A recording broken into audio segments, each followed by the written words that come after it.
एक स्टडी के मुताबिक हिंद महासागर लगातार खौल रही है और 21वीं सदी के आखिर तक इसका तापमान 3 डिग्री सेल्सियस तक बढ़ सकता है।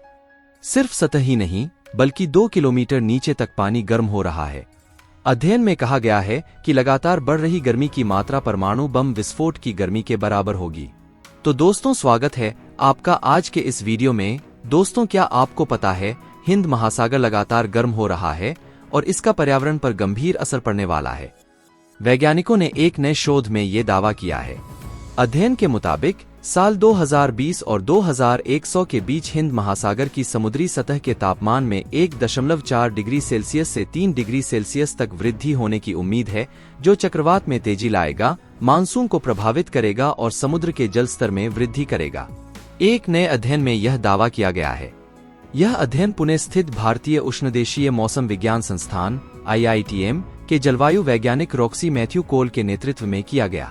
अध्ययन में यह प्रदर्शित किया गया है कि समुद्री हीट वेव, समुद्र के तापमान के असामान्य रूप से अधिक रहने की अवधि, जो 1970 से 2000 के दौरान प्रतिवर्ष 20 दिन रही है, उसके बढ़कर प्रतिवर्ष 220 से 250 दिन होने का अनुमान है।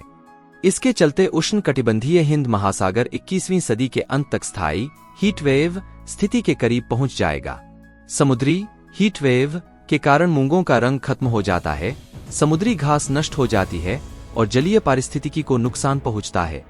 इससे मत्स्य पालन क्षेत्र पर प्रतिकूल प्रभाव पड़ता है। यह चक्रवात के कम अवधि में जोर पकड़ने की भी एक प्रमुख वजह है। 2 किलोमीटर की गहराई तक बढ़ रही गर्मी।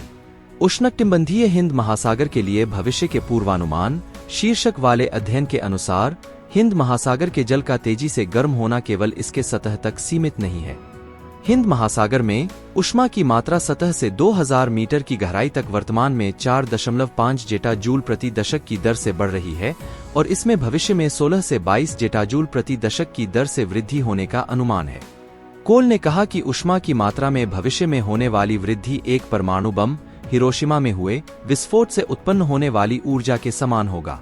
अधिकतम वार्मिंग अरब सागर सहित उत्तर पश्चिम हिंद महासागर में होगी, जबकि सुमात्रा और जावा के तटों पर कम वार्मिंग होगी। वर्ष 2021 में 52 दिनों की अवधि में पश्चिमी हिंद महासागर में 6 समुद्री ग्रीष्मलहरें दर्ज की गईं। बंगाल की उत्तरी खाड़ी में 32 दिनों की अवधि में 4 समुद्री हीटवेव थीं। इन समुद्री ग्रीष्मलहरों ने पिछले सभी रिकॉर्ड भले ध्वस्त नहीं किए हों, लेकिन इन ग्रीष्मलहरों का स्तर सामान्य से ऊपर रहा है। वर्ष 2021 में पश्चिमी हिंद महासागर क्षेत्र ग्रीष्मलहर घटनाओं की संख्या के मामले में 4 वर्षों में शीर्ष पर था। भारत मौसम विज्ञान विभाग IMD द्वारा उपयोग किए जाने वाले मानसून पूर्वानुमान मॉडल में इनपुट डेटा के रूप में समुद्र की सतह के तापमान को शामिल किया जाता है। इन पूर्वानुमानों का उपयोग अग्रिम योजना और आपदा प्रबंधन के लिए किया जा सकता है। तो दोस्तों, कैसा लगा आज का ये वीडियो, कमेंट कर जरूर बताएं।